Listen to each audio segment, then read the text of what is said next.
They mocked him. They beat him. And they put him on a cross. A thief on the right and a thief on the left. It seemed like all hope was lost. He could have called 10,000 angels.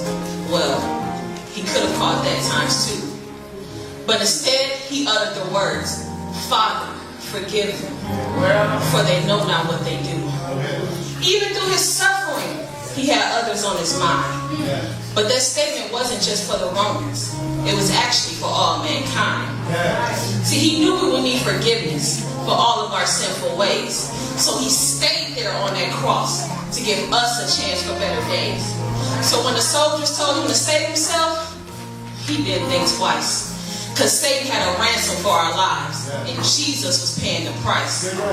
Then one of the thieves spoke, saying, if you're Christ, then save yourself and save both of us. But the other thief rebuked him, saying that their punishment was just. Then he told Jesus, and I'm paraphrasing, if you remember me in the kingdom, that would be nice.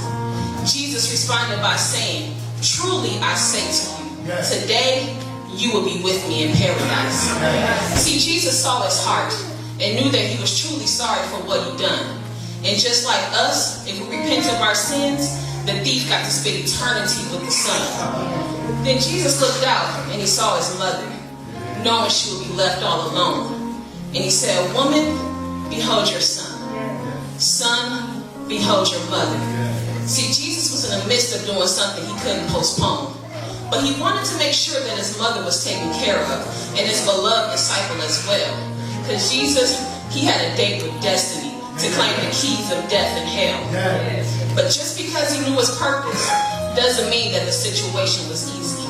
Around the 9th hour, Jesus cried out, Eli, Eli, lama sabachthani. Interpreted, my God, why hast thou forsaken me? See, Jesus was carrying the sins of the world, and God had turned his face.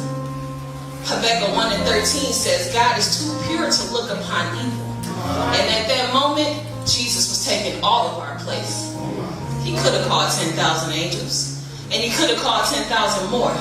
And if he did, we will all be doomed, destined for that wide road headed straight for hell's door. But Jesus was also bringing attention to his fulfillment of one of the Psalms. When you have a moment, go take a look. This entire situation was foretold by David in Psalms, the 22nd book. Now, at this point, seconds feels like hours, and Jesus' pain is probably at his worst. But instead of coming down off that cross, he uttered 2 words, I thirst. They gave him a taste of vinegar, which of course did nothing for the thirst he was feeling. Because Jesus was thirsting for his Father and for salvation of all human beings.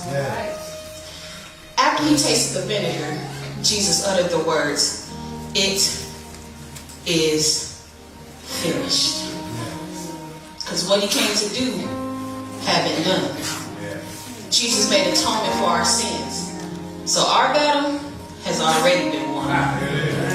Then with his last breath, he spoke the words, Father, into your hands I commit my spirit. And he hung his head and gave up the ghost. And that's the end of the story. Well,